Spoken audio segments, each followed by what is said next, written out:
Welcome to Rain's World, the podcast where life, development, leadership, growth, intentionality, and experience come into balance right before your very ears. And now, here's your tour guide into Rain's World, the president of Get Life in Balance, Rain Kansman. Here we go. Welcome to another edition of Rain's World. And today I have all the way from Melbourne, Australia, Sandy Colombo. Sandy is a specialist communications and creative leadership facilitator, as well as a professional business coach with extensive national and international experience. Sandy's skills lie in her ability to work alongside key stakeholders to empower their people to take responsibility for improvement, to act decisively, and to risk being the best. And I can tell you personally, she's helped me with that. Welcome, Sandy. How are you? Thank you, Ray. I'm very well, thank you. I love the background. Well, I just thank think you. it's fantastic. Well, it's a little Rocky Mountain feel for you, all the way from Australia. Yes. So, Well, it's very early here, so it's the start of a new day. So I'm excited to be starting it talking to you. well, thank you. So I'm gonna ask some questions because Sandy has the answers to this, and she wanted to talk a little bit about self-leadership. So tell me, Sandy, what do you mean by self-leadership? Well, it's interesting, Rain. I'd like to tell you a little story Yep. about this. I had a client yesterday who is doing an Australian client who's doing some work with, funnily enough, a US client, and he had to put together some information. And he was saying, we're the best at this and doing this, and he contacted me and said, Sandy, I think I've got imposter syndrome. And I laughed and said, don't we all? Like, Yeah. and what it was he said, I'm making all these promises to this US client, and I feel like I'm not really going to live up to these promises. And I said, are you not going to live up to them, or are you feeling exactly are you feeling? And he said, I think it's the fact that I just feel like I'm an imposter in this situation. And when we dug deep, what it actually was, Rain, was that he breaks promises to himself. Oof. So by Yeah. promising other people, he was feeling like he may be an imposter in that promise. Right. And we worked on how he needed to go back and start living up to the promises he made to himself, Oh, because we're all just a reflection of ourselves, of course. As you know, Right. you work in this field and you're an expert in this field as well. But it was really interesting. So when we go out and we're being leaders or showing some leadership in our businesses or in our professional lives, it all comes down to self-leadership. Right. It all comes Right. down to how we're treating ourselves So before we can actually treat anybody else. yeah, Right? yeah. So great. And that change of habit for that individual's not only going to benefit in two ways, right? His client and himself. So that's great. The interesting thing, Rain, was that I had worked with him on his anxiety. He had Okay. very, very high anxiety, a business owner. And the interesting part of this was when he started keeping those promises, and said he was about 80% there, right? The anxiety dropped dramatically. Wow. So there's a lot of what goes on for us in our leadership journey starts with our own self-leadership, and the way that we treat ourselves. Yeah, I love that. I love that. So you already gave me one idea on why it's important, but why do you think this is important for leaders to embrace? It's important because have you ever been in a situation where someone's, um, you know, say a sporting team or even in a workplace where you've had a boss who says, or even a parent, I go back to those parenting days where, it's because I told you so, Right. right? Right. Or the parent that sits there and smokes and says, don't smoke, Yeah. right? Yeah. It's incongruent. It's the same in the workplace when you have a manager or a leader that is telling you to do one thing and yet demonstrating the exact opposite, action or behaviors. Words are only 7% of our communication. So when you start thinking about that, 93% of the time, what are we telling people? We're telling them through our behaviors and our actions. Absolutely. I love that. That's one of my favorite books on leadership is a Higher Standard of Leadership by Kevashan Nar, and it's about Gandhi. And he used to talk about exactly what you're talking about. There needs to be a congruence in words and actions. And that's where integrity comes from, right? Yeah, absolutely. And the thing is that you can learn, and we all learn to say the right things. Yeah. Right. The thing is, there's a big difference between, and I learned this very much when I went into my own business. There's a big difference between what people actually say and actually the actions behind what that's the next step. We can all say the right things. Yeah. It's like someone saying, "Oh, just reach out. Anything you need, I'll help you." And there's some people who just think there and go, "Yeah, right." Yeah, it didn't work. No. And I That's can just tell you you. saying it. I can tell you just saying it, Yeah. Can I help in any way? And you ask them for help and they, oh, no, well, I can't do that. Right. So what was that? Yeah, and I remember early on too, as a leader and even as a facilitator, I would be teaching people stuff or telling people stuff. And then I'd turn around and weeks later, the same thing would happen to me. And I wasn't reacting the way I was sharing. So I really needed to learn as I grew, right? Yeah. And that's the interesting thing with coaching or facilitation work. It comes up. So often what happens, there's an energy, without going woo-woo on your Rain, but there's a real energy. So what comes up for you in coaching often is what is going on for us as well. So it's really interesting. And it's sometimes those lessons I go, oh my gee, that's a lesson for me. That happened to a client. Or that it's easy to give someone, it's easier to give someone the instruction on how to do something rather than actually do it yourself. Oh yeah. In some aspects, right? So sure. It does come up for you. Yes, it does. So how would you go about starting on this kind of a journey, Sandy? What are some ways?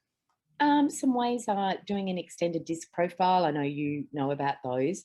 For a lot of people, they want to be or be a better leader or be better in their career, or they have aspirations around running a business, whatever it might be. You really need to understand yourself first, and you also need to understand your triggers, because when we understand our triggers and what triggers us, we're not in the emotion, and we can actually pull ourselves out and say, hey, ooh, that was something that, that was part of my childhood. That was a little bit of what I did, the way I was brought up.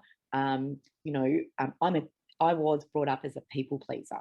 So I always find it really difficult. Even now, I can say no, thank you, but I have this feeling that comes up for me.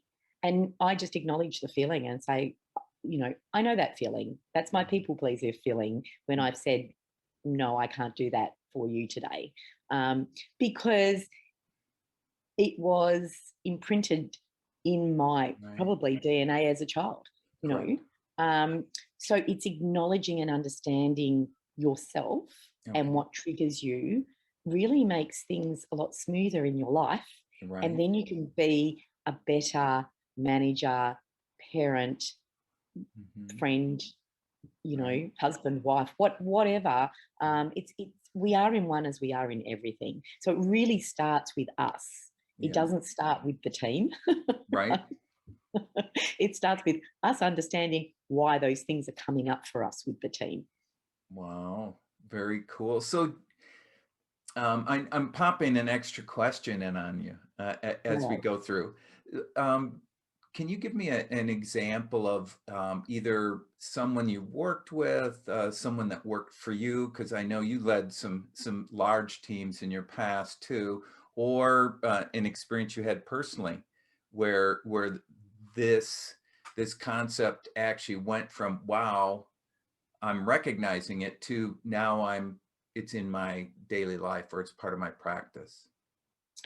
Um, Probably it would go back to 2013 for me, which Okay. got me into, I'm an NLP master and trainer. It started my journey in this area. I had anxiety and panic attacks. I was a total people pleaser. Right. I just did everything for everyone. And I remember saying to an old business colleague of mine, I said to him, you know, if only I didn't need to sleep. I'd have enough time. And he said, yeah, but Sandy, what about all those, that might be 6 or 8 hours. You just fill that up too, wouldn't you? And I thought, Mhm. yes. And I'd probably fill it up um, without doing anything for myself. Right. And as I was I had young children at the time. They were probably about 2 and 5. And I was running this travel business that was in the red by about $70,000. And so my job was to get it out of that. But I ended up in this situation myself, and I really needed to learn more about how my own self leadership, my Right. own workbook, my rule book. Right. And we've talked a lot about rule books, Rain, over the time, but Mhm. what is Sandy Colombo's rule book, Right. right? And what is her promises to herself in Right. order to make sure that she gets what she needs Mhm. to be able to be the best version of herself.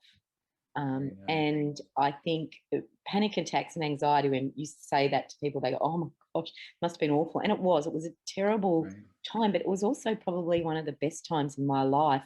Of It forced me to look at who I was, why I react.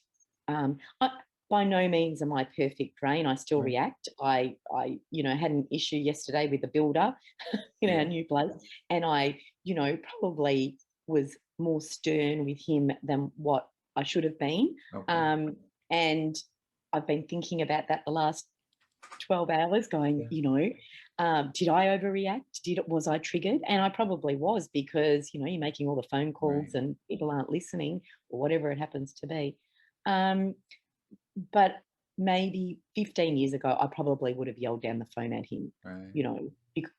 So I feel like, congratulate myself, I've come 80% of the way. Right. Right.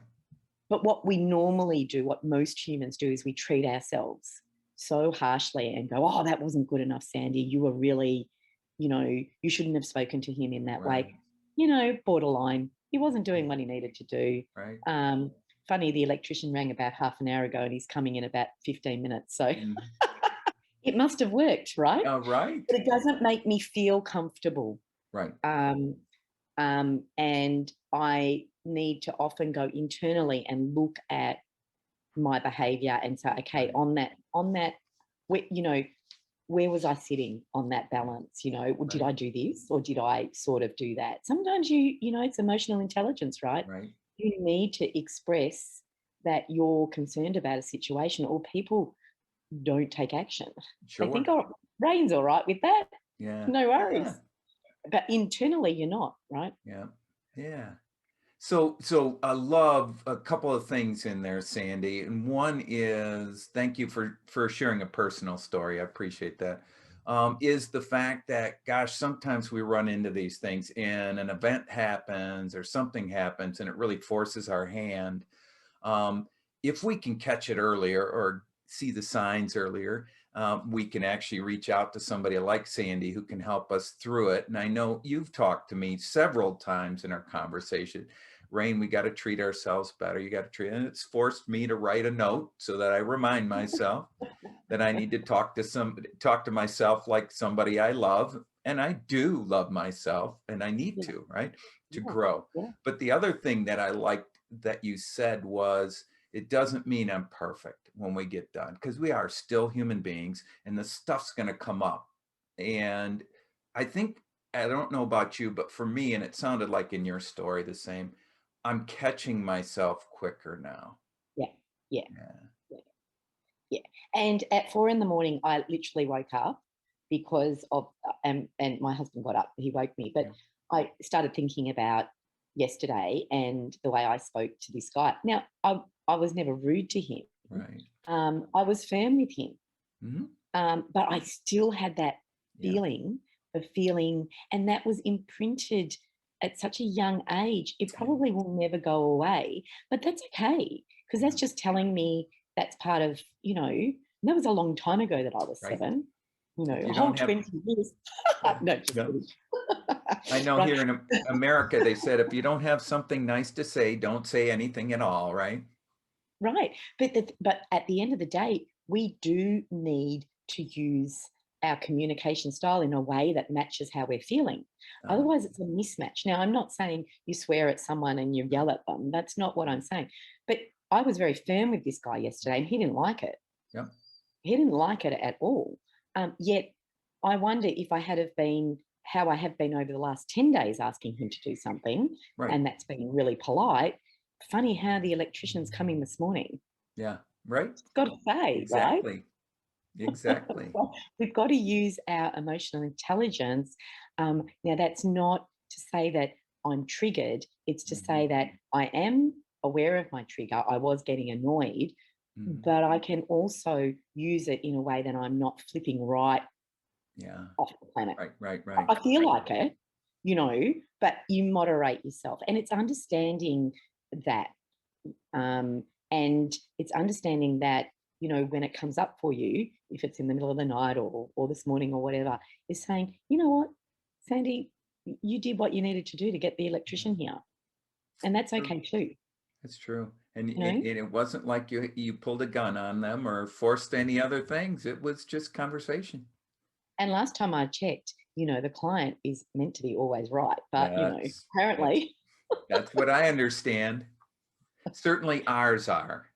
yeah, absolutely. Look, and at the end of the day, Rain, it's about how we treat other people too, because it doesn't serve him or serve me well if I start yelling and screaming Right. and going right off, right? That's true. That's not good for anyone. No. So it's important. But you did hit the nail on the head. Most people treat themselves pretty poorly in their thinking, and I always think, um, ask yourself, what would your best friend say? And my best friend would have said at 4 a.m. or last night, would have said, you know what, Sandy, he needed to hear that so we could get the electrician. Right. Exactly. So, Sandy, thank you so much. I mean, this again, I do enjoy our conversations, and you've again enlightened me, as you usually do. How can people find you Oh, okay. if So they're I'm on interested? LinkedIn. If they like what they Yeah, saw here, how can they yeah. find you? Oh, absolutely. Well, they can reach out to me on LinkedIn, or they can look at my website, which is Colombo Consulting, and or find me through Valuable Business Conversations. Rain. There's another little channel that we have lots of free information for people to come on and see our webinars. We run a webinar every 2 weeks. Through Valuable Business Conversations. And a big part of Valuable Business Conversations is about helping or empowering people to have the right conversations so that they can get what they want in their business or in their life. So I love doing that work. Well, and that's where Sandy and I met. Actually, I started joining in on their conversations last year, and it has been valuable. Yeah, absolutely. Thank you, Rain. Thank you for inviting me. I'm super excited to be part of your podcast series. Well, I'm happy to have you here. We might have to have you back. Oh, I hope so. Well, you have a great day, and I hope that electrician follows orders. Yes, and I'm so glad my dog didn't bark because she's right underneath me and I was waiting for her to go. All right. You have a great day, Sandy. Thank you so much. You too. Take care. All right. Bye. This has been another leadership lesson from Rain's World. If this kind of learning whets your appetite, leaving you wanting for another helping of this kind of content, visit me at getlifeandbalance.com.